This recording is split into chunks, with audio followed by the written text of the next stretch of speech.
If you create new sequences within your project in Premiere all the time, and they are the same size with everything else the same, and you're doing it manually by filling in the settings, you're doing it wrong. You can just save it as a preset, and I'm going to show you how. So for me, I make long form videos that I like to repurpose parts of as short form. So I have a 1920 by 1080 sized sequence. What I need every time I do this is a 1080 by 1920 sized sequence with the same FPS and everything else the same. So this is a good example of why you would do this. So if I go down here in my project, there's this new item button. So usually I click that, I go to sequence, and then what I would do was I clicked on the same settings that I know my current sequence has, which is this one, 1080p, 29.97 FPS. I would always go then into settings and just switch these two numbers manually. So 1080 by 1920.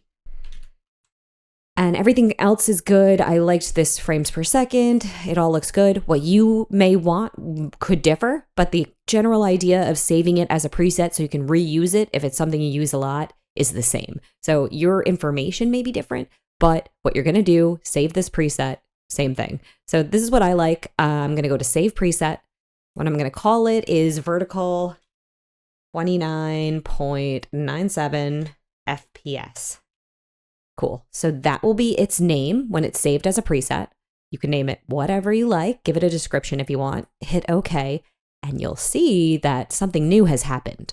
I'm just going to close that so it's not distracting. We have a custom folder that wasn't there before. So if I drop that down, there's that vertical sequence setting that I want. So what I'm going to do now is just double click that. And it made me my new sequence. And look at that. It's a vertical height like I wanted. And I'm good to go. So you can save yourself a lot of time if you do this, like I do often, by just saving your sequence settings as a custom preset. And if you make a mistake or you don't like the settings or you're never using it, just select it and delete preset.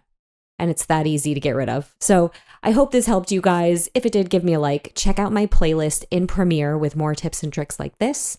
And thank you guys so much for watching. If you want to support me and see what I've been working on, check out my Explainer video channel.